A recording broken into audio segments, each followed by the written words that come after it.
Ketua UMNO Sabah, Datuk Seri Bung Mokhtar Radin, mendedahkan memang ada parti lain berminat untuk bergabung dengan UMNO Sabah.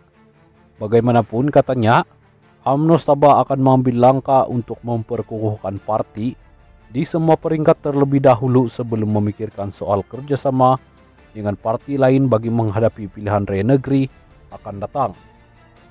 Tambah pengurusi Barisan Nasional BN Sabah itu, Presiden Datuk Seri Dr. Ahmad Zaid Hamidi sudah menjelaskan soal gabungan dengan parti lain hanya akan ditentukan selepas Dewan Undangan Negeri DUN Sabah dibubarkan. Kita tunggulah selepas pembubaran dan UMNO Sabah mengakui memang ada parti lain yang berminat untuk bergabung dengan UMNO. Tetapi semua ini akan kita muktamadkan selepas DUN Sabah bubar dan bergantung kepada persefahaman, kesetiaan dan keikhlasan untuk memperjuangkan masa depan rakyat Sabah, katanya dalam kenyataan pada Rabu. Kenyataannya itu bagi merujuk isu kerjasama bersama gabungan parti lain dalam menghadapi PRN akan datang selain dikaitkan dengan isu pergolakan UMNO Sabah.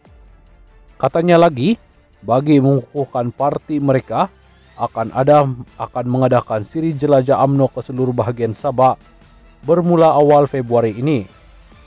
Kita bagi keutamaan terlebih dahulu soal kekuatan parti.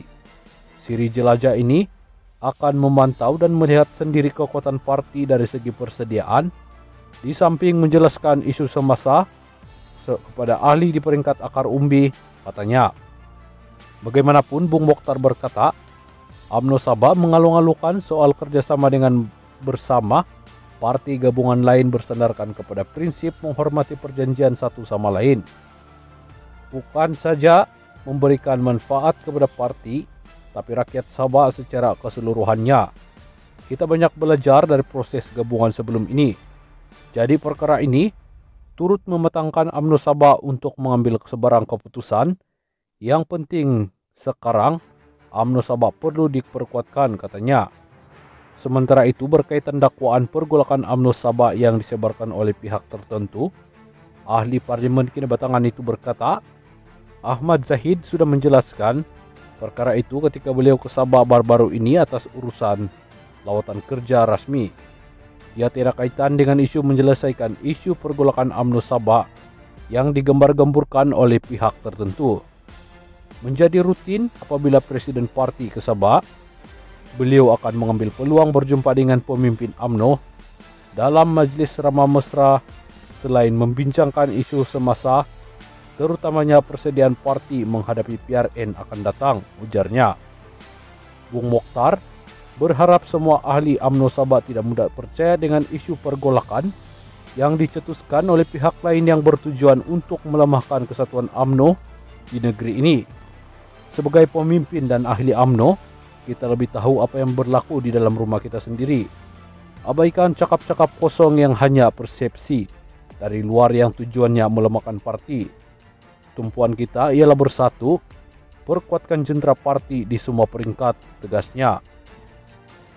Kemelut politik berterusan di Sabah mampu memberi tekanan kepada Ketua Menteri Datuk Seri Haji Jinor untuk membubarkan Dewan Undangan Negeri lebih awal, sekaligus menyaksikan pilihan raya negeri diadakan selepas sambutan Hari Raya Aidilfitri kelak. Pencerakanan Pembangunan Manusia dan Politik Identiti, Pusat Penataran Ilmu dan Bahasa Universiti Malaysia Sabah, Profesor Madya Dr. Romzi Ationg berkata, biarpun terdapat banyak kabar angin, namun sehingga kini tidak petanda kemelut politik sekarang akan menyebabkan kerajaan dipimpin Gabungan Rakyat Sabah GRS bakal tumbang dalam masa terdekat. Perdana Menteri Datuk Seri Anwar Ibrahim akan bertemu rakan sejawatannya dari Singapura, Lee Hsien Loong, esok. Pertemuan itu disifatkan satu lagi peristiwa penting dalam hubungan dua hala Malaysia, Singapura, apabila kedua-dua pemimpin mengesahkan komitmen mereka dalam dua projek mega. Anwar dan Hsien Loong akan mempunyai jadual sibuk esok kerana mereka akan menghadiri dua majlis peringkat tinggi yang mempunyai kepentingan kepada kedua-dua negara. Pada sebelah pagi, kedua-dua pemimpin dijadwalkan melawat projek sistem transit aliran Di sini dan diberikan taklimat mengenai maklumat terkini kemajuan proyek bernilai berbilion ringgit itu. Link RTS adalah proyek laluan kereta api ulang-alik sepanjang kira-kira 4 km dengan 2 stesen, satu di Bukit Cagar di Johor Bahru dan satu lagi di Woodlands North, Singapura. MRT Corp dipertanggungjawabkan membangunkan bahagian Malaysia sepanjang 2.7 km bagi rangkaian rel dan struktur diperlukan, yang mana operasi itu akan dijalankan secara bersama dengan Prasarana Malaysia Sdn Berhad dan SMRT Corp Ltd dari Singapura. Setelah siap kelak, RTS Link akan menjadi jambatan darat ketiga ke Singapura dan dijangka dapat mengurangkan lagi kesesakan teruk yang sentiasa dialami di Tambak Johor. Selain RTS, Anwar dan Shen Long kemudiannya akan menyaksikan majlis menandatangani Memorandum Persefahaman Zon Ekonomi Khas Johor Singapura antara Malaysia dan Singapura.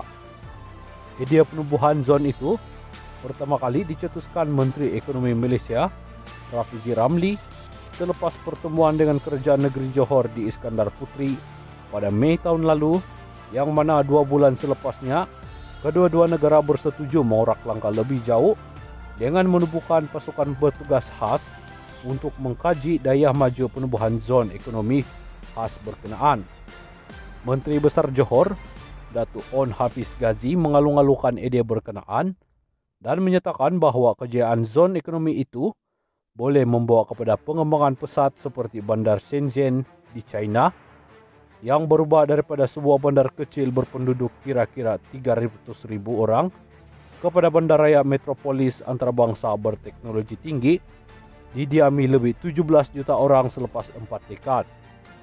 Pada 2022, Johor dilaporkan menerima pelaburan asing bernilai RM70.6 bilion dalam pelbagai sektor.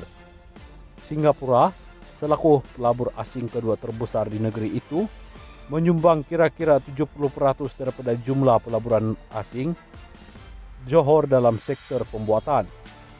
Justru, pewujudan zon ekonomi baharu bukan sahaja akan mengukuhkan lagi aktiviti perdagangan dan perniagaan rentas sempadan antara Malaysia dan Singapura, tetapi juga bakal menjadi hub ekonomi menarik di rantau Asia.